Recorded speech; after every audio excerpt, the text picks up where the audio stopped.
Bonjour à toutes et à tous, je m'appelle Clément Lessort, je suis journaliste et surtout très heureux de vous accueillir pour cette deuxième journée du Web Today, deuxième festival web de France. Vous le savez, 3 jours évidemment de conférences, de tables rondes, de showrooms, de rencontres business, 150 conférences et workshops au total et 1000 offres d'emploi. Vous l'aurez compris, cette édition se place résolument sous le signe du recrutement. À propos de recrutement, justement, l'industrie et ses process, vous le savez, sont en pleine transformation, en pleine mutation. C'est dû évidemment à la volonté des acteurs de se transformer et à la volonté des politiques industrielles de notre pays qui concourent à ces transformations. Organisation du travail, process, outils, métiers. Le secteur se renouvelle et recrute largement. C'est bien ce que nous allons évoquer avec nos témoins aujourd'hui. Je commence par Laurent Prétrault, effectivement, qui est à côté de moi et puis qui a prononcé les premiers mots de cette matinée avec Adrien. Laurent Prétrault, vous êtes vice-président à la région des Pays de la Loire et délégué au numérique. Pour rester compétitif, on va directement rentrer dans le sujet. Est-ce que nos industries, les industries ligériennes en l'occurrence, se sont, selon vous, suffisamment engagées dans ce tournant numérique ? Alors, je dirais de plus en plus. Elle s'y engage de plus en plus, mais clairement, la France, d'une manière générale, est en retard par rapport à d'autres pays sur cette évolution en fait, du numérique dans les modèles, notamment d'organisation. Il y a une étude qui date de 2017, qui avait été menée par la GEFOS notamment, et qui montre donc qu'on a à peu près 50% des entreprises au niveau national qui commencent effectivement à penser, à intégrer le numérique comme étant un des éléments indispensables à leur évolution organisationnelle et stratégique. Et on en a 20% qui effectivement passent à l'acte, et notamment ouvre du coup des perspectives d'emploi, etc. Donc on voit que le chemin est encore long, mais il y a une prise de conscience. Ces chiffres datent de 2017, ça évolue effectivement de manière exponentielle chaque année, donc on est effectivement sur une bonne voie, mais il y a beaucoup à faire évidemment encore. Bon, on voit que la tendance est plutôt positive. Pour autant, vous dites 20% des PME. Est-ce que cette transformation, finalement, cette mutation, c'est l'apanage uniquement, ou le privilège, le tournant qu'ont pris uniquement les ETI ou les grands groupes, avec des investissements qui sont quand même lourds, on le verra avec nos invités. Alors oui, les grands groupes évidemment ont une faculté à pouvoir prendre certains virages avant d'autres types de structures. Nous, on a en tout cas fait le constat très rapidement qu'il fallait qu'on porte des efforts, on va en parler, avec des solutions qui permettent à l'ensemble du tissu économique, de la TPE jusqu'effectivement à l'ETI, et aussi auprès des grands groupes sur certains sujets, qu'on apporte avec des outils concrets, simples d'utilisation, les outils pour permettre d'accéder justement à ce numérique qui n'est plus comme c'était vu il y a encore 3-4 ans. Moi, j'ai pris cette responsabilité donc en 2016. Le numérique, c'était les startups. Le reste, c'était l'économie traditionnelle. C'était pas le numérique. Bon, et puis finalement, pourquoi ? Parce qu'on pensait numérique, on pensait au site web, etc. Depuis, heureusement, tout ça, ça a beaucoup évolué. Le numérique, c'est une question de stratégie. Et la stratégie, elle concerne tout type d'entreprise. Qu'on soit coiffeur, qu'on soit une TPE dans l'industrie, qu'on soit une ETI, qu'on soit... Enfin, on le verra, il y aura suffisamment d'exemples. Donc, on est bien là sur des questions essentielles pour le développement de l'entreprise. C'est pas la question de l'outil, c'est la question de qu'est-ce que je veux proposer et en quoi le numérique est un élément facilitant. C'est un véhicule, en quelque sorte, que je peux utiliser. Alors justement, on le voit, ça part de la volonté des acteurs proprement dit. Je le disais également en introduction, des volontés ou de la volonté des politiques industrielles de notre pays, au niveau gouvernemental bien entendu, au niveau local ou territorial aussi. Quelle est la vision, l'ambition, je dirais, politique de la région en matière de transition numérique des acteurs économiques du territoire industriel notamment ? Alors, j'en ai parlé là à l'instant. Nous, on considère qu'il y a une économie que l'on doit effectivement accompagner avec les solutions, les outils qui conviennent. Et on a vraiment placé notre angle d'accompagnement sur des choses très pragmatiques, simples à utiliser, avec des dispositifs qui sont aussi bien sur la sensibilisation, sur le conseil et sur l'investissement. ceci à disposition des TPE ou des PME, hein, avec des exemples. Alors, sensibilisation, on fait beaucoup de délégations. D'abord, on emmène des entreprises avec la CCI, avec la Chambre, par exemple, des métiers, notamment au CES de Las Vegas, mais pas que, aussi au Vivatech à Paris, au Mans. Enfin, bon, bref, on crée des événements pour générer de la délégation d'entreprises traditionnelles, de start-up, de gens du numérique et de gens qui ne sont pas du numérique, pour justement pouvoir toucher du doigt, pour pouvoir se rendre de façon concrète plus compte de ce que c'est cet univers de la digitalisation et du numérique. Ensuite, c'est un accompagnement qui se divise sur un volet conseil et un volet investissement, puisque là encore, le numérique, la digitalisation, c'est une question de stratégie d'entreprise, c'est ce que l'on croit, et à partir de là, le chef d'entreprise doit pouvoir être conseiller sur ce dont il a réellement besoin. Investissement dans le numérique, ça peut être un site web, mais c'est plus généralement une question de relation client, CRM, ou une question de RP, enfin bon, etc. Donc des outils plus structurants pour l'organisation. Donc c'est conseil à ce niveau-là. Et ensuite, investissement. La moyenne des investissements, notamment sur le numérique, portés par des TPE, PME, c'est à peu près 20 000 €, avec une subvention de 50% donc par la région. Donc ça, c'est très concret et c'est effectivement ce que l'on porte dans notre plan économique pour le numérique sur le plan régional. Et puis ensuite, il y a également l'AMI Industrie du futur, où là, on va avoir notamment un exemple avec l'entreprise Bouillet, où là, on accompagne grosso modo 22 dossiers de mémoire pour pratiquement 1 million d'euros d'investissement. Donc où là, on fait le lien justement avec des entreprises plus structurées, hein, des PME, des ETI, certains grands groupes qui ont besoin là d'investissements plus ciblés sur leur production. Enfin, on aura des exemples. Et puis enfin, dernier dispositif, on parle de sensibilisation, c'est aussi un outil qu'on appelle Résolution, qui est porté par la région des Pays de la Loire, au travers notamment de l'agence Pays de la Loire, Solutions & Co, qui permet donc de mettre en avant sur une thématique donnée une problématique exprimée par des entreprises, et on va chercher des solutionneurs qui vont pouvoir justement travailler pour répondre à cette problématique. Donc voilà, beaucoup de dispositifs qui sont accessibles, simples d'emploi, et qui sont vraiment faits pour, de façon très pragmatique, accompagner le chef d'entreprise dans ce cheminement d'évolution stratégique en intégrant la digitalisation. Les entreprises s'en saisissent suffisamment sur le territoire de ces dispositifs? Il y a une publicité, une promotion qui est encore nécessaire? Alors oui, on peut toujours évidemment faire plus, mais on constate quand même un véritable engouement, notamment pour les petites et moyennes structures, parce qu'on a des développeurs économiques à la région qui sont en lien avec toutes les EPCI sur les territoires, bref, avec les forces vives des territoires, et on a beaucoup de dossiers qui nous arrivent avec des demandes concrètes justement de projets aidant à cette digitalisation. Donc oui, de plus en plus. Pour terminer, Laurent Prétraud, et vous resterez bien sûr avec nous, vous interviendrez bien sûr comme bon vous semble dans nos échanges, mais je voulais avoir une dernière question. Vous dites souvent, quand on vous pose la question de la transformation digitale, vous dites avant les moyens financiers, avant la tech, c'est une question de culture, c'est une question de projet, de stratégie d'entreprise. Pour quelle raison? C'est que culturellement, il faut faire d'abord le pivot, il faut que le leadership fasse le pivot là-dessus? Oui, enfin, moi je crois à titre tout à fait personnel, je suis dans le milieu de l'entreprise, je crois que voilà, la concurrence, la compétition est saine et elle existe parce qu'il y a des valeurs ajoutées qui sont développées par les uns et par les autres, et les uns et les autres se nourrissant mutuellement. On a la chance sur les Pays de la Loire, je le cite comme ceci, mais d'avoir des technocampus qui mettent en avant également un vrai savoir-faire dans la collaboration entre l'innovation d'un côté et puis ensuite les expertises qu'on peut porter. On a un exemple avec Smart Factory à Saint-Nazaire, où désormais sur la réalité virtuelle et augmentée, Clarté, qui est le cluster de la réalité virtuelle et augmentée basé à Laval, est intégré de plus en plus dans ce technocampus. Donc on a vraiment là des exemples très concrets de collaboration pour l'innovation, et cette innovation, c'est avant tout une question de décision du chef d'entreprise. Comment je fais demain pour continuer à créer de la valeur, pour continuer à exister? On est sur ces sujets-là. Le numérique, c'est un des éléments qu'il faut aujourd'hui intégrer dans sa stratégie. Ça n'est pas le seul élément, mais c'est un outil qui permet en tout cas d'apporter un nombre de réponses à ce développement stratégique. Donc on est bien face à une question de stratégie d'entreprise.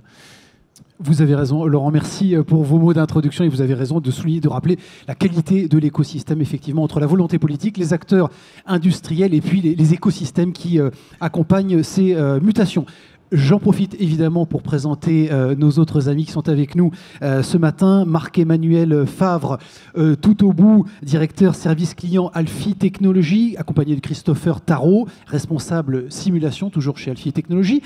C'est un groupe de PME françaises, industrielles, qui conçoivent et réalisent des usines de production de matériaux de construction et des solutions d'intralogistique pour l'industrie. Vous nous direz, évidemment, vous en direz un mot. Juste à côté de vous, Michael Merlange, bonjour, merci d'être avec nous. Vous êtes fondateur de Tundra Era pour réalité augmentée et pas réalité virtuelle. Vous nous ferez un petit peu de pédagogie ou de distinguo sur ces deux notions, réalité augmentée et contrôle visuel au service des industriels. Merci donc d'être avec nous. De l'étude de cas, vous nous direz, au déploiement de la solution, en passant bien sûr par la réalisation technique. Vous intervenez principalement sur les régions du Grand Ouest et la région parisienne également. Enfin, Jacques Aumont, bonjour, merci d'être avec nous. Vous êtes directeur des opérations pour le groupe Bouillet, fabricant de contrepoids fonte depuis 1913. Conception et fabrication donc de pièces à forte technicité avec des niveaux de finition très élaborés. C'est une PME française également qui est reconnue à l'international et qui exporte 90-95% de vos produits. Alors j'allais dire dans la communauté européenne, mais plus précisément en Allemagne. On a l'habitude de dire que les Allemands consomment plutôt à l'intérieur de chez eux. Vous incarnez tout le contraire, mon cher Jacques. Tout à fait. D'abord, bonjour à toutes et à tous. Tout à fait. Donc, nous fabriquons des contrepoids pour l'industrie de la manutention et du travaux publics. Comme vous le disiez, on exporte 90% de notre production, un peu plus de 90%. Et sur ces 90%, 85% partent pour l'Allemagne, pour les grands fabricants mondiaux de grues mobiles qu'on peut retrouver sur tous les grands chantiers dans le monde, que ce soit de la construction de barrages hydrauliques, que ce soit des stades de foot. Voilà. Donc, voilà notre métier. Jacques, je voulais vous faire agir évidemment aux derniers propos de Laurent sur cette question de pivot, de mutation, de transformation digitale. Vous êtes d'accord avec lui quand il dit que c'est d'abord un projet d'entreprise avant d'être de la tech ou des moyens financiers ? Alors nous, le choix de faire, si je puis dire, ce saut dans la numérisation de notre outil industriel, en 2017, on a dressé un état des lieux sur l'ensemble de nos indicateurs opérationnels et on a bâti un plan de convergence 2017-2021 en se disant quelles sont les pistes d'amélioration et quels sont les outils que nous pourrions mettre en face. Et en face chaque piste d'amélioration, nous avons identifié des outils comme la réalité augmentée, comme la robotisation, comme la captation des savoirs sur support numérique, tout un tas d'outils tournant autour du numérique, mais c'était une volonté de la direction. Et lorsque nous avons fait le bilan, bien sûr, il y avait une part de rationnel avec derrière du ROI, parce que lorsque nous sommes industriels, nous regardons toujours dans le bas à droite, ou souvent. On est d'accord, pas de bilan. Exactement, mais il y avait aussi une part d'irrationnel. Et pour se lancer dans cette transformation du numérique, quand on ne l'a pas encore fait, on peut avoir parfois des réticences et à dire on va attendre que les choses soient sur étagère, on va attendre qu'il y en ait qui trébuchent, et quand ils auront trébuché, eh bien nous on va se lancer et on ne trébuchera pas. Et en 2017, on a dit bien non. On va aller, on a identifié, on a vu qu'il y avait des sujets qui étaient en germination, et là, on a été, entre guillemets, aidé par l'agence régionale, et nous avons postulé au challenge Résolution 2017. Alors on va en parler dans les détails. D'abord, culturellement, ce que vous êtes en train de nous dire, c'est qu'il y a eu des résistances en interne ? Bien oui, parce que se lancer sur des outils de numérique dans un métier datant de 1913, la fonderie, lorsque nous rentrons dans une fonderie qui fait des pièces de grande dimension avec des moules en sable, on a parfois l'impression de revenir plusieurs années en arrière. Alors on ne va pas dire qu'on a l'impression de revenir en 1913, mais lorsque l'on travaille dans le pharmaceutique et qu'on vient visiter une entreprise comme la nôtre, on se dit, est-ce que ça peut exister ? Et oui, dans des métiers comme les nôtres, c'est une industrie, et comme chaque industrie, les outils qui sont bons en développement dans la fabrication d'avions, dans la fabrication de bateaux, sont bons pour notre contexte industriel. Mais qu'est-ce que ça veut dire concrètement que vos process n'avaient pas bougé depuis 1913 ? Entre 1913 et 2017, il ne s'était rien passé ? Alors, ils avaient évolué, mais on a toujours des postes de travail à forte activité manuelle. Et on a tendance à dire, il n'y a pas de ligne de production, il n'y a pas de ligne automatisée dans ce type d'industrie. Donc le numérique, l'automatisation, on ne voit pas forcément évidemment au premier coup d'œil la nécessité et le besoin d'en mettre. Mais quand on va creuser, quand on commence à vouloir aller chercher de la donnée, quand on commence à mettre du MES pour capter, pour aller voir, quand on commence à faire parler les machines, on se rend compte que petit à petit, en faisant des proof of concept, on voit de plus en plus l'évidence arriver comme quoi il n'y a pas d'industrie qui soit mis hors jeu de cette révolution numérique. Marc-Emmanuel Favre, je voulais évidemment que vous réagissiez aussi. Est-ce que l'usine du futur, c'est votre sujet, c'est votre obsession au quotidien, vous allez nous en parler, passe forcément par la mutation des métiers industriels, de tous les métiers industriels? Alors, ce ne sera pas la mutation forcément de tous les métiers industriels. Je pense que c'est un prolongement de certaines activités industrielles et une surcouche qui va donner de l'intelligence, de l'enrichissement, qui va aider à prendre des décisions. Si je ramène le cas Alphie Technologies, nous, on a eu un besoin en interne, parce que nous sommes une société qui nous fabriquons des équipements pour l'industrie. Nous les concevons avant de les fabriquer. Dans la conception, on a toujours travaillé avec des logiciels de CAO, donc ça veut dire qu'on était quand même déjà habitué au numérique, on ne partait pas de zéro, mais on a eu un besoin supplémentaire, des nouvelles fonctionnalités qu'on voulait ajouter, et on voulait aussi accompagner nos clients dans leur développement. C'est-à-dire du coup, on a eu de nouveaux besoins, et ces nouveaux besoins sont traduits par l'utilisation de nouveaux logiciels ou alors par une approche complètement différente de la relation client. Voilà. Et donc dans ce cadre-là, effectivement, dans la société même, plusieurs fonctions, de la conception à la réalisation, ont dû évoluer. Alors la conception, c'est assez simple, parce que du coup, on partait des fichiers CAO, on a mis une surcouche qui permet de simuler, qui aide le client à animer un petit peu sa ligne et de l'avoir en préalable avant même de signer le contrat s'il le souhaite. Cette approche-là, ça a permis d'apporter un service à nos clients, qui était de dire, d'abord, lui, il veut une ligne qui soit assez rapidement rentable, on va dire. Donc, ça permet de raccourcir les coûts de développement. Il veut aussi de la flexibilité, parce qu'il a besoin, lui, de changer de produit, d'adapter sa ligne. Donc, il veut s'assurer que la ligne qu'il va acheter va pouvoir être flexible au moment où il l'aura acheté. Donc, ça, on peut travailler sur de l'animation et de la simulation aussi. Et puis, il a quand même un besoin aussi de maîtriser son investissement, d'être sûr de faire le bon choix. Et là, c'est là qu'on a toute la partie simulation qui intervient. On peut, nous, lui proposer maintenant un service qui lui va de l'animation de sa ligne à la simulation de process. Donc on va très très loin, avec une visualisation en réalité virtuelle qui peut se faire, de façon à ce qu'il soit accompagné et que le client qui prend un choix qui décide sur un investissement de plusieurs millions d'euros, parce que c'est des investissements très lourds quand même, ne le fait pas seul devant un plan papier sur des hypothèses comme on pouvait faire avant. Et on s'est rendu compte comme ça qu'on arrive à retravailler le process du client, à retravailler avec lui son cahier des charges. Et donc du coup, on intervient très en amont. Et après, cette transformation numérique se fait aussi chez nous en interne. On a aussi un programme en interne avec Dynamics, accompagné aussi par la région, qui nous permet aussi de changer nos méthodes dans l'atelier de fabrication aussi. Alors justement, cette culture-là, pour qu'on vienne sur cette histoire ou cette genèse, ou comment s'est passé le pivot, ça vient aussi du dirigeant? C'est lui qui a porté ça, ou c'est bottom-up avec les collaborateurs qui poussent, ou les middle management qui poussent à ces transformations? Alors on a eu les deux, et je pourrais passer la parole à Christopher, qui est un collaborateur de l'entreprise qui a pas mal poussé. On a quand même la chance d'avoir un président, Yann Jobert, qui est très ouvert sur les nouvelles technologies, qui est ingénieur de formation avec une culture industrielle forte, qui est pour la promotion de l'industrie en France et qui souhaite quand même promouvoir autre chose, donner que l'industrie soit autre chose que l'industrie que ce qu'on a en image classique traditionnelle. Donc pour lui, ça voulait dire apporter de l'innovation, se distinguer des concurrents de pays à bas coût, ça voulait dire accompagner les clients différemment. Donc il était très ouvert aux nouvelles technologies et il a accepté de prendre le risque. Alors prendre le risque, ce n'était pas forcément un risque au début complètement financier, parce qu'il y a un moment où on se cherche aussi dans l'évaluation des technologies. Il y avait aussi un changement de méthode, et prendre le risque, c'était aussi donner la liberté à Christopher, et c'est pour ça qu'il est là, il va prendre la parole, de tester des logiciels, de pousser les logiciels jusqu'au bout de leur fonctionnalité, de les faire modifier par les fournisseurs, et d'avoir une nouvelle approche complète du travail qu'il faisait, qui était avant un travail de BE classique. Voilà. Le pivot, il s'est fait quoi il y a 6 ans 6 ans. 2017, nous, on a vraiment commencé chez Bouillet, chez vous, il y a un peu plus longtemps. C'est 2013, en gros. 2013-2014, en gros. Les premières lignes. Et c'est Christopher qui a commencé à faire les premières animations en réalité virtuelle des lignes qu'on livrait aux clients. Est-ce que ça veut dire que c'est une affaire de génération? Bon, Christopher un petit peu plus jeune que nous. Est-ce qu'il pousse un peu à faire ce pivot-là, ces mutations-là chez vous? Il y a une question de génération, certainement, par rapport à une aptitude et à un goût pour les technologies numériques. Il y a une appétence, entre guillemets, pour ces technologies.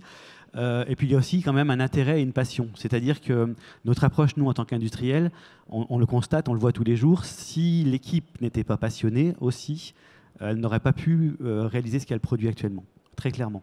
Donc il y a une question d'âge, il y a une question de profil, mais à la limite, ce n'est pas forcément un profil type école, puisque c'est beaucoup des gens qui travaillent dans l'équipe sont presque autodidactes, ils sont encore très jeunes, donc ça fait rire de dire ça, mais ils sont encore en formation, mais ils apprennent un petit peu sur le tas, ils vont évaluer eux-mêmes des nouvelles technologies, et là où il y a une prise de risque pour un groupe industriel, c'est que c'est pas du tout cadré, c'est qu'on laisse un petit peu une liberté de travail en disant, voilà, avancez, voyez ce qu'on peut faire, et après on voit comment on peut ces développements, les appliquer à notre monde industriel de tous les jours. Mais ça ne faisait pas partie d'une politique R&D qui était déjà existante chez vous? Qu'est-ce qui a vraiment changé? Alors, on avait, dans la politique R&D, on devait, nous, développer de nouveaux équipements. Pour développer ces nouveaux équipements, ils avaient des nouvelles fonctionnalités et on devait tester si le concept qu'on avait développé était suffisamment intéressant. Là, notamment, j'ai un cas concret des basculeurs pour vider des colis, donc ça paraît basique, mais il y avait un nouveau mouvement qui devait faire en sorte que les colis ne se cassaient pas au déchargement. Pour tester le concept, vous avez plusieurs solutions. Soit vous détournez des colis de la Poste, par exemple, ou d'un partenaire qui va vous les donner, puis vous testez la chute, savoir s'ils prennent moins de chocs, etc. On l'a fait. Et puis vous avez aussi le numérique. Donc c'est-à-dire que là, vous testez complètement la ligne en virtuel. Vous arrivez à simuler le flux des colis en leur apportant des coefficients de friction, en leur apportant une part d'aléatoire aussi. Et du coup, vous arrivez à reproduire certains mouvements de façon à ce que vous puissiez tester votre concept complètement dans le virtuel. Et là, ça a un double effet. C'est que d'une part, vous pouvez aller très loin dans les idées, parce que du coup, vous n'avez pas systématiquement je réalise l'équipement et je le teste. Et puis du coup, vous pouvez aussi rassurer le client, parce que vous pouvez reprendre son cahier des charges, le traduire en réalité virtuelle, je fais un raccourci, et après de dire, voyez, là, ça n'a pas forcément la bonne idée, et on reprend le cahier des charges avec le client aussi. Voilà. Je voudrais qu'on revienne, Laurent Prétreau, rapidement sur ce pivot-là. Je vous donne la parole quand même sur ce sujet de transformation. 2017, 2013, chez Alphie Technologies, c'est 4-5 ans après la crise économique. On va en reparler très rapidement, mais ça veut dire quoi? On a dû mettre du scotch sur la bouche des contrôleurs de gestion pour leur demander de prendre un peu plus de risques, que les entreprises, les industries puissent investir dans cette transformation digitale? Oui, enfin... Non, je ne pense pas qu'on ait mis du scotch sur la bouche des contrôleurs de gestion. Je pense en tout cas que les chefs d'entreprise... Pardon s'il y en a dans la salle. Oui, mais puis on en a besoin, hein, surtout partez pas. Mais non, mais par contre, ce qui est certain, c'est que les chefs d'entreprise sont pas aveugles. Ils voient bien qu'on est dans un monde qui évolue à une vitesse folle, au-delà des technologies, avec des questions géopolitiques, on parlait de l'export, enfin, etc. Donc, tout chef d'entreprise sensé voit les choses autour de lui et à un moment donné est capable de prendre des décisions. Et évidemment que les choses ne peuvent pas se porter dans une évolution stratégique en entreprise uniquement par une personne. Il y a une impulsion qui est donnée, mais elle est réalisable à la condition qu'il y ait bien sûr des cadres engagés, y compris des contrôleurs de gestion, qui sont là justement pour montrer aussi les limites au-delà desquelles c'est plus raisonnable d'aller. Mais non, je crois vraiment que c'est une question collective pour savoir ce qu'on veut faire de sa boîte et comment justement on peut la préparer pour être plus compétitive et pour continuer à exister demain. C'est tout. On est dans dans cette lutte-là, quoi, en fait. Alors, Giacomo, justement, le mot a été lâché. Il y a un sujet compétitivité dans cette transformation numérique qui était justement incontournable. Il fallait y aller. Sinon, c'était la fin, concrètement. Tout à fait. Pour nous, c'était. Il n'y avait pas de débat. Hein, de toute façon, tout à fait. Pour nous, c'était accompagner nos clients. C'est-à-dire que nos clients arrivaient aussi, eux, dans une transformation de leurs produits et avaient besoin de fabriquer, de concevoir des machines de plus en plus complexes, de plus en plus sophistiquées. Et il fallait que les équipements qui aillent autour du cœur des machines soient capables d'accompagner ces machines, entre guillemets. Et donc, pour nous, le bilan a rapidement été fait. On s'est rapidement projeté dans cette transformation pour aller d'abord renforcer notre bureau d'études, intégrer des sachants, et en plus faisant partie de la nouvelle génération, ayant une certaine appétence pour les nouvelles technologies, les technologies du numérique. Ça a été aussi pour nous un changement dans la façon de piloter, c'est-à-dire qu'on avait tendance avant, et notre DSI étant dans la salle, à confondre numérique et informatique. Et on laissait à la DSI le fait de dire ils sont en train de mûrir un petit projet dans leur coin, ils vont nous solliciter un moment, ils vont encore nous imposer quelque chose, et on traînait un petit peu les pieds. Voilà. La perception, c'était ça, il faut le dire, au démarrage. On s'est mis des coups de pied aux fesses, et je dirais moi le premier. Et en 2017, la partie opération a décidé de prendre le leadership sur cette transformation.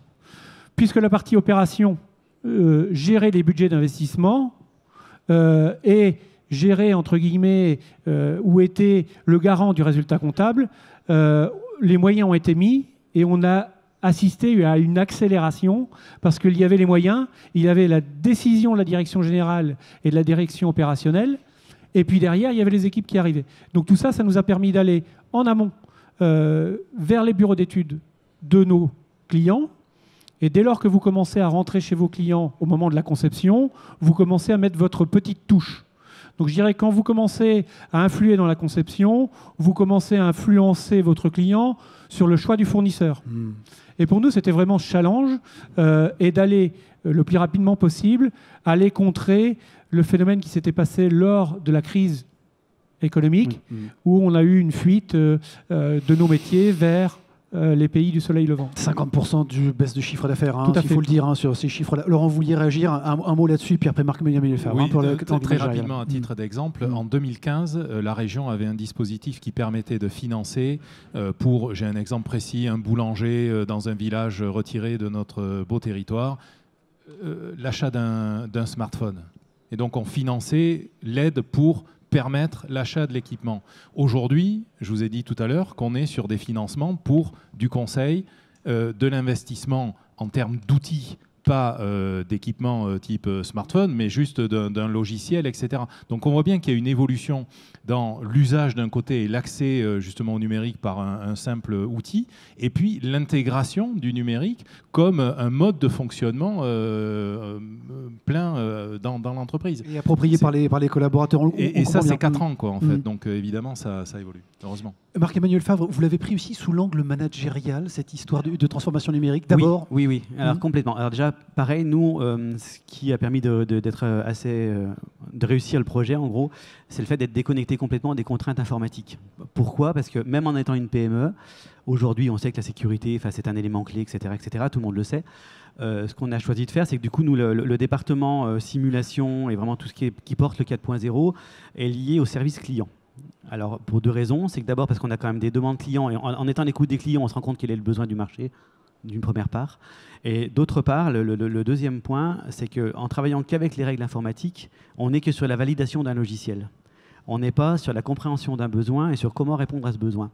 Si on avait écouté nos partenaires informatiques, je pense qu'on n'aurait jamais développé cette offre, parce qu'on n'aurait jamais accepté d'aller télécharger un logiciel à bas coût sur Internet, de le tester en interne et de voir comment on pouvait l'utiliser. On n'aurait jamais accepté de travailler avec un partenaire qui est en Irlande ou n'importe où, en disant on va aller le voir et puis on va lui demander de modifier sa solution pour qu'il l'adapte à nos besoins aussi. Ça, c'est un gros point. Et d'un point de vue managérial, alors ça veut dire qu'effectivement, on gère des profils différents. On gère des passions différentes aussi. Et j'insiste sur passion parce que c'est quelque chose qu'il faut gérer dans une PME. Quand vous avez des gens qui sont passionnés, ça veut dire qu'il y a des côtés positifs. Ils vont très vite, ils travaillent énormément, on a quelque chose très rapidement sur la table à tester, mais ça veut dire qu'il faut gérer aussi des intérêts qui peuvent partir dans tous les sens, qui peuvent être conflictuels avec le reste de l'entreprise, parce que pas forcément dans le bon timing, et puis avec des objectifs de l'entreprise qui sont des objectifs principaux aussi, qui peuvent passer en second plan. Donc nous, notre décision a été de dire que l'équipe travaillait toujours pour le cœur de métier de l'entreprise, bien évidemment, et puis qu'il y avait une part de l'activité qui était gérée un petit peu comme une start-up, avec du coup un espace qui est dédié dans l'entreprise, un mode de fonctionnement où les gens sont très indépendants. Christopher manage son équipe par lui-même et il a une grande liberté dessus. On a une contrainte budgétaire, si on est une PME, donc on sait ce que c'est aussi, on a quand même des guidelines budgétaires, donc on fait des points réguliers sur les coûts, mais à côté de ça, il peut quand même aller très très loin dans son évaluation.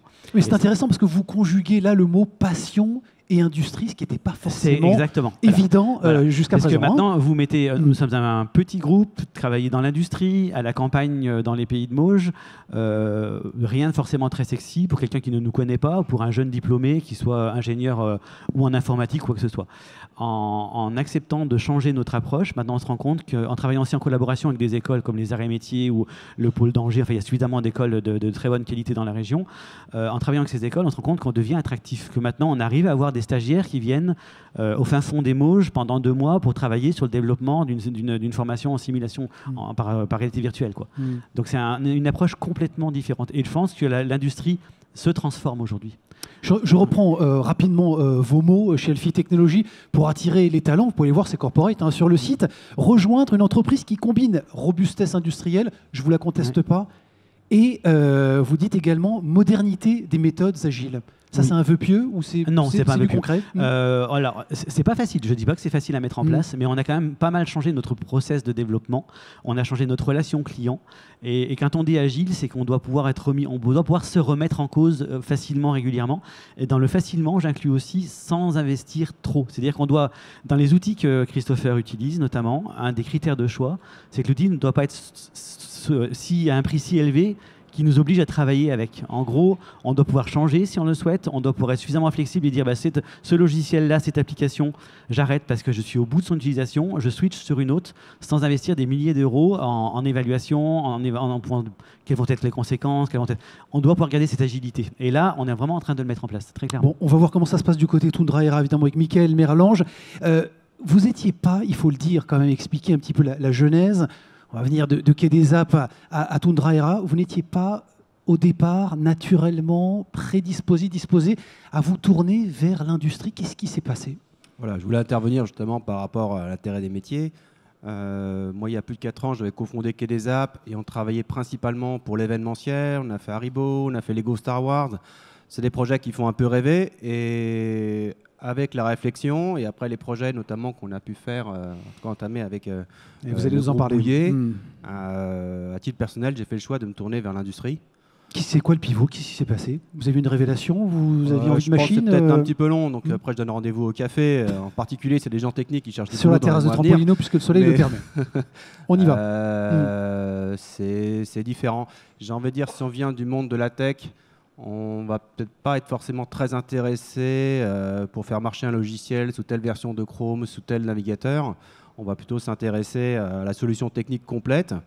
Et dans l'industrie, je pense qu'un ingénieur qui aime, comme moi, qui aime trouver les solutions, va plus s'épanouir que dans un univers de communication où là, c'est les créatifs qui vont vraiment aussi complexes que la solution technique, on verra que la création graphique. Après, moi, je serais ravi d'en parler. Là, j'ai pas mal d'expérience. Je me suis éclaté dans la communication, mais voilà, c'est un choix du cœur et aussi un choix raisonné de partir dans l'industrie. Il y a un côté que j'ai découvert, notamment à travers le projet Bouillet, c'est que c'est vraiment un métier de contact. Il faut aller sur le terrain, plus que je l'imaginais au départ, parce que c'est un univers qui est vivant, l'industrie. Il faut découvrir le lieu, il faut découvrir les gens. C'est ça qui vous manquait, c'était l'expérience terrain, c'est aller au contact des opérateurs, c'est ça que vous appréciez aujourd'hui? Je pense qu'on l'a sous-estimé au départ, venant de l'univers de la communication, qui se passe vraiment dans les bureaux du 8e arrondissement. Et je me dis que sur le long terme, c'est quelque chose sur lequel on peut capitaliser, plus que dans la communication. Je suis dispo au café pour en parler. Vous allez en parler quand même un peu maintenant, si vous êtes d'accord. Dites-moi. Là, vous avez voté la différence. Il a très envie de la café. Je pense que tout le monde connaît très bien la différence entre réalité augmentée, réalité virtuelle. Peut-être que je fais... Faire le distinguo quand même, rapidement, un tout petit peu de pédagogie, parce que tout le monde mélange. Ils sont souvent confondus d'ailleurs dans les textes. On voit VR et puis RA facilement. Je vais vraiment faire simplifier. Après, rapidement, 15 secondes, allez. La réalité virtuelle, c'est un peu du jeu vidéo pour l'industrie. On va intégrer tous les process de l'industrie, mais c'est du jeu vidéo. C'est-à-dire que vous soyez à Cholet, à Nantes, à Paris, on peut avoir exactement la même expérience, ce qui rend ça très pratique pour la formation notamment, ou pour la présentation. Voilà. On a une expérience qui est homogène. La réalité augmentée au contrôle visuel, on va aller analyser le réel, donc il faut forcément une caméra ou en tout cas un moyen d'aller observer dans le contexte. Quels sont les marchés que vous adressez concrètement? On comprend bien, l'industrie chez Bouygues, vous allez nous parler du sujet qui vous concerne tous les deux. Quels sont les autres marchés que vous adressez aujourd'hui avec la solution Tundra Era? Bon, il y a un marché qu'on va a priori découvrir avec Suez Eau, là. Un cas d'usage qui maintenant est bien connu, mais c'est la maintenance, la nuit et le week-end, où il y a des personnes qui interviennent sur un site qu'ils ne connaissent pas forcément bien. Il faut leur apporter tout de suite les bonnes informations sur la sécurité, sur les installations du site, ce qu'il faut contrôler, etc. Donc au bon endroit, au bon moment. Le contrôle visuel, là c'est ce qu'on fait aujourd'hui avec le groupe Bouygues, c'est aider à capter le plus tôt possible des erreurs éventuelles par rapport aux spécifications. On a pu faire des choses aussi intéressantes avec Desoutter, qui est une très belle PME locale. Je ne peux pas rentrer dans le détail, mais c'est aussi on contrôle les opérations visuellement. Bon, il y a une petite logique de confidentialité, c'est ça le sujet? Oui. Ok. Mais c'était un peu comme Bouygues, mais en un cas un peu différent. Bon. On essaiera de vous faire boire tout à l'heure autre chose que du café pour ça ne marchera pas. Délier un petit peu les langues. Et je voulais juste dire un petit truc, parce que par rapport au projet résolution, je trouve que c'est vraiment super. Je dis ça pour plusieurs raisons. C'est difficile de faire travailler, on le sait, des grands groupes ou les industriels avec des petites sociétés, parce que les cultures ne sont pas les mêmes. Souvent aussi, les horizons de temps ne sont pas les mêmes. Quand j'étais chez Quai des Alpes, on discutait déjà avec Suez ou avec des grands groupes, Deco, etc. C'est des prospections qui peuvent durer 24 mois. Pour un grand groupe comme eux, c'est pas grand-chose. Pour une boîte qui fait moins de 10 personnes, on ne le referait pas. Leur projet de résolution permet donc de proposer des appels d'offres, mais qui sont déjà bien calibrés en termes de temps de développement, en termes de budget, et avec une date de début. Bon, la subvention, c'est très bien, mais je trouve que déjà arriver avec des projets qui sont déjà préqualifiés, avec une date de début, déjà, c'est super. Ça permet d'avoir un vocabulaire commun. Laurent Prétron, on peut avoir un mot sur le dispositif résolution quand même. Il faut expliquer aussi un petit peu à nos amis de quoi il s'agit. Oui, en fait, c'est ce que j'en ai parlé brièvement tout à l'heure. C'est une société qui a une problématique à résoudre et à partir de là, qui pose cette problématique sur la table et on va chercher un solutionneur, une autre société. Donc en fait, ça peut être une start-up, ça peut être un bureau d'études, ça peut être peu importe, qui va pouvoir développer une solution pour répondre à la demande. Et évidemment, là, il y a un dispositif qui est porté par la région avec un système de sélection, de financement, etc., qui permet donc de faire, accoucher notamment la solution qui convient. Et ça, c'est aussi un des éléments, j'espère qu'on va discuter, c'est comment on fait pour faire en sorte qu'il y ait de plus en plus de connexions entre ces deux univers, des développeurs d'un côté, parfois d'univers des startups comme ça, et puis cette industrie ou cette économie plus tradie. Je pense qu'il y a là des vrais gisements en termes d'exploitation des compétences et justement du développement des compétences, parce que c'est un vrai sujet. On manque de personnes, en fait, de développeurs, etc., dans l'industrie du numérique en général. C'est un vrai sujet. Est-ce que ce sont deux mondes qui s'ignorent encore trop souvent, selon vous ?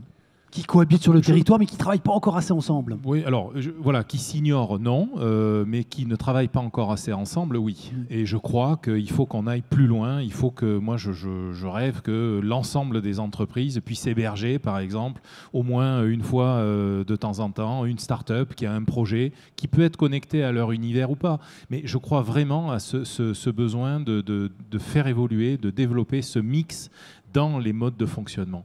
Et je crois qu'il y a effectivement des gens qui ont des projets de start-up, qui travaillent dessus pendant de longs mois, qui n'aboutissent pas tous, parce que c'est comme ça, c'est le développement et l'innovation, ça aboutit pas toujours, on ne devient pas tous licornes demain.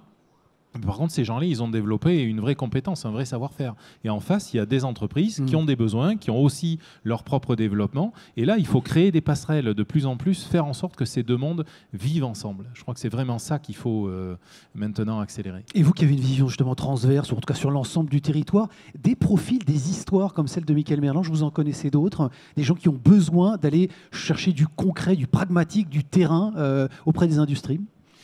Mais je crois tout simplement que c'est la vraie vie, quoi. En fait, c'est la façon avec laquelle on développe. C'est quand on se contacte, quand on se voit, quand on se parle, quand on comprend un univers. Moi, je peux vous expliquer tout un tas de trucs d'une industrie X ou Y. Ça va vous parler. Vous allez vous faire votre propre représentation mentale. Mais si vous y allez, vous allez être dedans. Vous allez voir comment ça fonctionne. Vous allez voir les gens. Vous allez comprendre du coup comment ça marche réellement. Et donc forcément il n'y a que comme ça qu'on peut générer un développement qui ait du sens et qui soit fiable et qui soit une réussite. Donc c'est ça. Et je crois vraiment que pour revenir sur ce que je disais à l'instant, les startups versus des modèles plus traditionnels, on a toujours cette image du start-upper avec la canette de coca devant son ordinateur pendant des heures.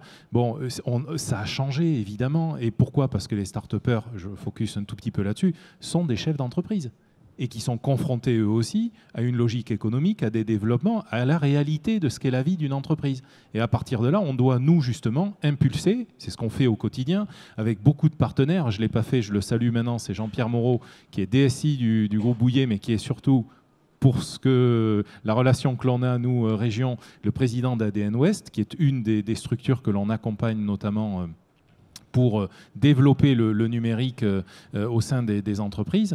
Mais on doit vraiment maintenant accélérer cette connexion entre ces talents, entre ces univers. Et c'est ce mix-là qu'on doit, à mon avis, continuer à développer. Alors Jacques Aumont, il faut nous dire ce que vous avez réalisé avec Tundra Era. Il est un sujet de qualité, notamment de qualité de traçabilité, de suivi de pièces chez vous. Vous avez bossé ensemble. Qu'est-ce que vous avez réalisé justement à deux, Tundra Era et le groupe Bouillet? Donc avec Tundra Era, la problématique c'était de suppléer, d'aider nos opérateurs dans le contrôle visuel de pièces de grande dimension. Un contrepoids peut faire 4,50 m de long par 2,50 m de large et ça pèse 12 tonnes. Donc pour aller le contrôler, vous ne le retournez pas dans votre main. Et une fois que vous l'avez expédié à 800 ou 900 km et qu'une fois arrivé chez le client, il manque une forme ou il y a une forme qui est imprécise et qu'il faut le ramener, au coût de transport, on arrondit à 1 € du kilomètre. Aller-retour, 1 600 € de transport, plus la reprise chez vous, vous avez tout de suite, pour un contrepoids non conforme, un coût de 3 000 €. Donc voilà, donc c'était la problématique que l'on a présentée au Challenge Résolution, avec toute la puissance du Challenge Résolution et des équipes de la région et de l'agence régionale, qui nous a un petit peu sorti de notre arrière-gardiste par rapport à la vision que l'on avait des startups. Moi, le premier, je me disais les start-upers, la canette de coca, la chemise hawaïenne, et ils arrivent, voilà. Alors, voilà. Manque de pragmatisme. Voilà, et voilà. Et donc, la région nous a aidés à organiser toute une série de pitchs, à recevoir des entreprises qui étaient des solutionneurs. Et c'est vrai qu'au début, on a vu Tundra Era arriver, et on s'est dit, bon, les gars, bon, ils font de la com, ils sont dans la com et tout. Et puis, quand ils nous ont présenté leur façon de faire. Ils avaient été bien sûr conseillés par l'agence régionale et on a dit bien c'est eux que l'on veut. Et on a pris le pari de travailler avec eux et bien nous en a pris parce qu'à l'heure d'aujourd'hui on a réussi à développer en 9-10 mois un outil de réalité augmentée qui fonctionne dans une industrie aux contraintes chaleur, bruit, poussière et qui nous permet de venir suppléer nos opérateurs dans le contrôle visuel de grande dimension. Et donc de garantir la qualité auprès de nos clients, parce que accompagner nos clients dans des produits plus sophistiqués, c'est bien, mais si vous faites du plus sophistiqué et que vous le faites moins bien, ça ne fonctionne pas non plus. Donc c'était vraiment ce double cheminement, faire des produits plus complexes, mais améliorer encore notre niveau qualité. Donc voilà, c'est un outil de réalité augmentée. Donc je vais laisser Michael parler un petit peu. Michael, un petit mot là-dessus. Puis quels ont été, selon vous, les arguments de séduction pour travailler effectivement pour que le mariage se fasse avec Bouillet? Je vais dire un petit truc sur les boîtes de coca là. Vous ne buvez pas de coca, très bien. Non, et vous n'avez pas de chemise hawaïenne. J'ai fait un petit coup de pub à l'incubateur de l'IMT Atlantique. Mais là-bas, je vois que des boîtes sérieuses. En parlant de chiffre d'affaires, etc. J'en connais pas des boîtes avec des coca. Voilà, juste réagir à chaud, j'oublie la question du coup. Mais... Alors la question, quels ont été les arguments de séduction selon vous? Pourquoi vous avez été retenu? On parle de 2017, hein, c'est il y a à peine 2 ans. Pourquoi vous avez été retenu par Bouygues Lauréat? Je pense qu'on a essayé d'être à l'écoute de leurs besoins. On n'est pas arrivé avec une solution sur étagère en disant on va faire comme ça et puis nous on sait mieux que vous. On a vraiment essayé de rester ouvert, comprendre le besoin.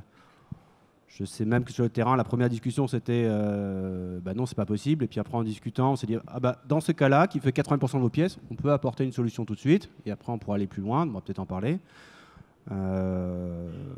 Je crois que c'est Jean-Pierre qui dit voilà, on laisse ouvert le champ des possibles, on écoute le besoin et puis après on va construire la solution en restant dans les contraintes économiques aussi bien sûr. Vous arrivez à construire un dialogue commun justement entre ces deux cultures qui n'avaient pas l'habitude de travailler ensemble. Ça a été simple au démarrage, rapide? Franchement, le groupe Bouygues nous accueille toujours, en tout cas comme si on faisait partie de l'équipe. Mais vous dites parfois ça a été un petit peu douloureux quand même, ça a grippé un peu. C'est pas les gens, c'est juste que c'est la vraie vie. C'est la vraie vie. Hein. Quand que des apps, on faisait Lego Star Wars, si ça marche au bureau, ça va marcher dans le Paris 8e. Nous, ça marchait dans nos bureaux, on arrivait, et puis sur le terrain, on se rend compte que ça marche pas. C'est la vraie vie. Christopher Tarot, juste à côté, vous arrivez vous en 2011 chez Alfie Technologies. De quoi vous avez envie? C'est de pousser justement les choses, de les changer, de donner un coup de pied dans les process. Vous arrivez avec votre culture aussi, votre histoire. Alors c'est ça en fait. Donc moi, à la différence de Mickaël, j'ai plutôt le chemin inverse, c'est-à-dire je viens du monde de l'industrie et je suis reparti vers le numérique. Et vous arrivez en apprentissage. Alors j'arrive en apprentissage, j'étais à la Joliverie, donc à Nantes, et j'étais en chef de projet en automatisation, donc c'est-à-dire une culture plutôt technique, mécanique, automatisme, électricité, donc une forte connaissance en fait des métiers de la machine industrielle. Et en fait, j'ai rapidement eu besoin en fait de la simulation numérique, c'est-à-dire que on parlait tout à l'heure d'un déchargeur de colis, voilà, et c'était mon projet d'apprentissage. Et l'objectif, c'était je voulais faire des tests, etc. Et on a commencé à faire des tests dans l'atelier, mais c'était compliqué à mettre en place, etc. Ça réagissait pas vraiment très très bien. Et en fait, j'ai commencé avec un peu de curiosité, j'étais sur Internet, sur YouTube, chercher un outil de simulation, voilà. Tout simplement. Voilà, donc je suis tombé sur un outil de simulation qui m'a fortement intéressé. Donc j'ai demandé une licence à l'éditeur, et puis il m'a rappelé, il m'a dit il faut qu'on fasse une petite formation. Et j'ai dit mais attendez, moi j'étais de mon plein gré, je voulais juste tester. Et donc le lendemain, on a fait une petite formation à distance, c'était un anglais. Et puis, j'en ai reparlé à mon responsable, j'en ai reparlé à notre directeur de site, à notre président. Voilà, ils ont tous accroché et on est parti sur cet outil pour faire de la simulation industrielle. Donc la simulation industrielle, chez nous, c'est divisé en 3 parties. Donc il y a une partie qui est plus présentation avant-vente, c'est-à-dire c'est de la modélisation, c'est de l'animation, c'est-à-dire qu'on va pouvoir, par exemple, mettre le casque ou sur écran, visualiser une usine qui est déjà en fonctionnement avec les produits qui passent, vous voyez. Animation 3D. Hein, voilà, animation 3D, animation 3D, tout à fait. Donc ça permet vraiment de se rendre compte de pas mal de choses. Évidemment, avec cette animation, on peut mettre le casque pour aller vraiment se promener dans l'usine, pour voir quels pourraient être les points améliorés. Et puis on fait aussi de la réalité augmentée, c'est-à-dire qu'on vient projeter dans la vraie usine du client la machine qu'il souhaite acquérir. Donc récemment, on l'a fait pour des grosses bobines de papier où on a en fait placé une extension de la bobine, de la ligne de bobine de papier. Et puis, le client pouvait se balader autour, voir si les passages de chariot étaient corrects, etc. Voilà. Donc là, on parle de sujet d'ergonomie, de validation des espaces. On est vraiment dans... Tout à fait, exactement. Et puis en plus, on peut, le côté aussi intéressant, c'est qu'on peut communiquer sur les équipes en interne. C'est-à-dire, les entreprises ont besoin, par exemple, lorsque vous avez un opérateur qui travaille sur sa machine depuis une trentaine d'années et on lui dit maintenant, ça va changer et qu'on ne lui demande pas son avis, bien souvent, l'acceptation, elle n'est pas toujours évidente. Alors que quand on lui présente le projet un petit peu en amont et puis qu'on lui propose des changements, on a eu un cas par exemple en réalité virtuelle où on a mis l'opérateur, souvent c'est ce qu'on fait maintenant, on va chez nos clients avec le casque, on le met en situation avec, par exemple, dans la pneumatique, il va prendre un pneu, il va faire ses actions, il va appuyer sur le bouton. Là, le sujet, c'était, on avait mis le bouton à gauche parce qu'il y avait l'armoire électrique qui était juste à côté. Donc, c'était une question de praticité. Puis, on s'est dit, l'opérateur, il dit, mais moi, je me verrais plus le bouton à droite, je suis droitier, ça ne me convient pas. Donc, en temps réel, on a déplacé le bouton. Il a validé l'implantation. Et puis, quand sa machine est arrivée, eh bien, quelque part, c'était sa machine parce qu'il avait pris peut-être une petite décision, mais il avait vraiment mieux accepté la machine. Donc ça, c'est vraiment intéressant maintenant pour l'acceptation dans les entreprises. Donc ça, c'est la partie présentation avant-vente. Ensuite, on a une partie simulation qui est plus pour valider, par exemple, des cadences, des points bloquants. Voilà, on va faire passer les produits, on va se dire, mince, ça ne marche pas. On va faire du prototypage virtuel, du jumeau numérique, en fait. Et puis, une dernière partie, on vient tester les machines. En fait, lorsqu'on pilote une machine, on a un automate. Donc, cet automate-là, eh bien, avant de le tester dans la réalité, on va le tester dans le virtuel, ce qui évite les problèmes de casse. Par exemple, on a travaillé avec des machines où on devait déplacer des grosses buses béton. Eh bien, à chaque fois qu'on veut refaire le test, il faut prendre le pont roulant, il faut replacer. Avec le logiciel, on fait un reset, un start et c'est reparti. Vous voyez, donc ça, c'est le gros intérêt de notre adaptation de l'outil de production. Il y a peut-être un dernier sujet aussi, formation. Alors oui, vous accompagnez aussi vos clients là-dessus. Tout à fait. Alors ça, c'est venu un petit peu plus récemment par le hasard des rencontres. On avait une certaine compétence réalité virtuelle a été augmentée et puis on s'est dit pourquoi pas proposer ça à d'autres secteurs qui sont en recherche. Récemment, donc il y a une réforme sur la formation professionnelle qui maintenant met plus en avant les outils numériques pour la formation. Par exemple, un exemple avec les écoles de conduite automobile. Avant, on avait droit dans la formation à avoir 5 heures de virtuel et 15 heures de réel. Maintenant, on est passé à 10 heures. Donc, on peut faire la moitié de la formation sur un simulateur virtuel. Donc, nous, ces sujets-là, ça nous intéresse moins, mais c'est plus les sujets de formation professionnelle tels que la sécurité incendie, ça va être les conduites de chariot élévateur, les conduites d'engins BTP, ça peut être l'habitation électrique. Alors, pourquoi aussi on voit un vrai intérêt dans la partie formation en réalité virtuelle? On dit toujours à un enfant ne touche pas aux allumettes, tu vas te brûler. Mais tant qu'il ne l'a pas fait vraiment, eh bien, il va le faire et il va se brûler. Et là, le vrai intérêt, c'est de pouvoir dire dans les formations incendie, dans certaines situations, dans certains de nos scénarios qu'on a prévus, eh bien, il y a un cas où la seule solution, c'est d'évacuer. Il y a une bonbonne de gaz, il n'y a pas de vanne d'arrêt, il faut évacuer. Le problème, c'est que en réalité, on va lui dire va-t'en et la personne formée va dire oui, bon, il fallait pas que je le fasse. Je suis pas sûr que 10 ans après, ils s'en souviennent. Alors que lorsqu'on va aller dans la réalité virtuelle, eh bien, on va aller jusqu'à l'explosion, voyez, on va aller jusqu'au choc mental. Et après ça, eh bien, normalement, je pense que toute sa vie, il se souviendra que dans cette situation-là, on fuit. Voilà. Donc, Marc-Emmanuel Fabre, je voulais justement qu'on poursuive virtual commissioning, réalité virtuelle. Quelle place ça prend aujourd'hui dans la suite des propos de Christopher chez Alphie Technologies? C'est encore un sujet à la marge, c'est en train de devenir prédominant. Vous nous avez dit, enfin, en tout cas quand on a préparé nos échanges, à un moment il a fallu lâcher la bride, il a fallu faire confiance. Ça, c'est Yann qui l'a fait, c'est vos équipes middle management qui l'ont fait également. Est-ce qu'aujourd'hui, ça devient un vrai sujet chez Alphie Technologies? Alors, ça devient un vrai sujet, puisque nous, dans tout le travail de Christopher prend une forme commerciale quand même. Enfin, et en gros, il y a deux formes. Il y en a une qui est l'accompagnement client avec les services qu'il décrivait tout à l'heure, qui sont facturés à nos clients traditionnels. Et puis, il y a cette fameuse nouvelle offre qu'on prépare sur les formations en réalité virtuelle. dont la première livraison va avoir lieu cette semaine normalement.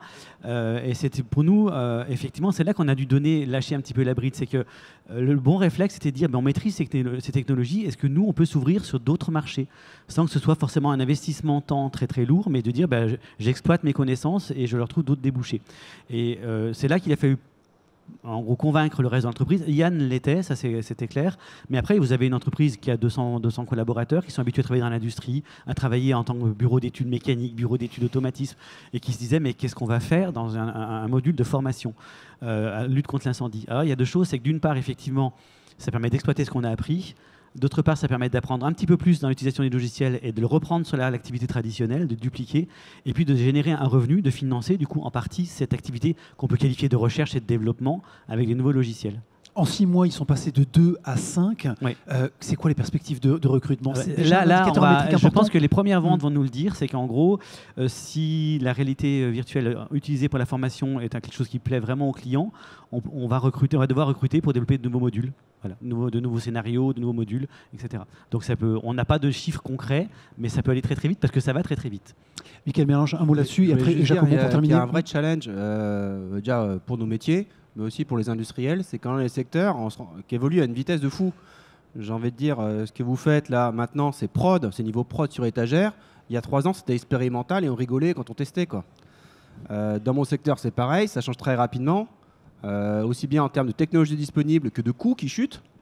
Moi, mon boulot, c'est faire de la veille. Mais je me dis, c'est pas évident pour les industriels de pouvoir faire une veille sur me disant ça, c'était pas possible. Maintenant, c'est possible. Ça rentre dans mon budget. Je ne sais pas comment faire, mais ça bouge très très vite, quoi. On va suivre ça. Juste par rapport au délai, au Jacobo. temps de développement très rapidement, c'est effectivement quelque chose à retenir. Et s'il y a quelque chose qui peut aider au mariage de l'industrie et surtout des PME et du digital, c'est qu'avec le digital, on est sur des temps de développement très très courts qui correspondent bien à l'industrie et aux PME, qui n'ont pas suffisamment de trésor pour financer des projets à 3 ans, quoi. Ouais. Et ce court développement, ce côté instantané du développement, c'est vraiment le lien qui peut se faire, qui peut aider à la transformation numérique des PME. Conjuguer ces temporalités, Jacomon, est-ce que vous allez continuer? Est-ce que vous allez recruter? Parce qu'il y a évidemment le partenariat avec les startups, les acteurs de la tech sur le territoire, mais il y a le recrutement aussi. Est-ce que vous allez recruter des data scientists, des développeurs? Vous allez continuer de recruter ces profils-là chez Bouygues dans les années à venir? Alors bien sûr, nous, à l'heure d'aujourd'hui, si je puis dire, 2017-2021, c'était l'initialisation. Et après, on vous passe la parole. Il y aura un micro qui va tourner mais dès lors rapidement. que vous avez commencé à mettre en place ces moyens, dès lors que vous avez commencé à moderniser votre outil de travail, pour la mise en place, vous pouvez vous appuyer sur des sociétés extérieures, mais après, pour l'exploitation, pour la maintenance, il faut obligatoirement que vous alliez intégrer dans vos équipes des personnes sachant et maîtrisant les métiers. Donc oui, pour nous, dans ces métiers-là aussi, nous allons créer de l'emploi. Et aussi, bien sûr, puisque la modernisation de notre industrie nous apporte du chiffre d'affaires, on va aussi créer de l'emploi sur les métiers de base et sur nos métiers de production, bien sûr. Avec une cohabitation qui sera facile entre des opérateurs dits plus conventionnels et ces nouveaux profils tech au sein de chez Bouygues. Dès lors que l'on crée de l'emploi, on fait appel aux nouvelles générations, quelles que soient les professions dans lesquelles on intègre les nouveaux arrivants. Et maintenant, les nouvelles générations, il faut plutôt leur dire de ramasser leur smartphone ou leur tablette plutôt que de le sortir, alors que les anciennes générations disaient « t'as pas un téléphone dans la poche ». Donc, si je puis dire, la prédisposition à recevoir, à utiliser le numérique, ça, c'est pas une problématique à l'heure d'aujourd'hui. Allez, 3 minutes. Laurent, peut-être pour terminer, pas du tout une synthèse, je ne vais pas vous demander une synthèse exhaustive de ce qu'on s'est dit, ce n'est pas le sujet, mais peut-être de réagir sur 2-3 faits marquants. Qu'est-ce qui vous a frappé ce matin dans nos échanges? D'abord, c'est que tout ce dont on parle là, depuis ce matin, l'industrie, le numérique, etc., on voit que c'est une réalité. C'est plus quelque chose sur lequel on doit se poser des questions pendant 10 ans pour savoir si on va y aller ou pas. C'est une réalité dans différents types d'industries, d'entreprises. Le rapprochement, l'existence entre cet univers, on va dire, du numérique et puis l'univers industriel, c'est une réalité, ça existe. Ce ne sont pas des choses, on ne parle pas de quelque chose qui va arriver dans 10 ans. Donc, on ne doit plus se poser la question de savoir si on doit faire ou si on ne doit pas faire. On doit le faire. Ça fait partie des réflexions, ça fait partie de la dynamique. Je souhaiterais également dire que on ne doit pas avoir peur de la capacité, quand on est, je crois, un développeur de l'univers du numérique, à véritablement trouver des entreprises industrielles, quelle que soit la taille, dans lesquelles on puisse exercer cet intrapreneuriat. L'intrapreneuriat, c'est je suis entrepreneur quand je suis seul dans ma structure, etc. Mais si finalement, à un moment donné, ça me paraît plus pertinent, plus fiable que d'aller le faire au sein d'une entreprise dans laquelle, justement, je vais pouvoir continuer à me développer, etc., je deviens intrapreneur. Et ça, c'est quelque chose qu'il faut développer, qu'il faut regarder de près. Et je crois beaucoup à la dynamique qu'on peut, justement, générer en faisant connecter ces deux univers de plus en plus. Ça suppose aussi que l'industriel, que l'entreprise plus traditionnel dans son mode de fonctionnement, accepte d'avoir aussi un agitateur d'idées dans sa structure. Donc, ça touche à l'organisation. Mais en tout cas, c'est quelque chose qu'il faut développer. Et puis enfin, la région des Pays de la Loire, je fais quand même un petit peu la promotion de notre beau territoire, c'est une région qui est forte sur le plan industriel, qui est forte sur le plan des structures. J'ai parlé de Technocampus tout à l'heure, on a parlé de Clarté, qui est un cluster. Je vois WeNetwork, donc le Technocampus sur l'électronique et l'IoT, notamment basé à Angers, qui sont au fond de la salle. Bref, il y a le RFI, Recherche, Formation, Innovation, porté par les universités. Il y a les structures. Les structures existent. Rapprochez-vous d'elles, regardez, cherchez sur Internet. Nous avons également à la région un ensemble de dispositifs qui sont disponibles. On a parlé de résolution, il y a un site Internet avec des thématiques qui donc évoluent à chaque session. Nous avons également un site qui s'appelle Entreprise avec un S à la fin, paysdelaloire.fr. Je crois qu'il y a le tiret entre Entreprise et Pays de la Loire.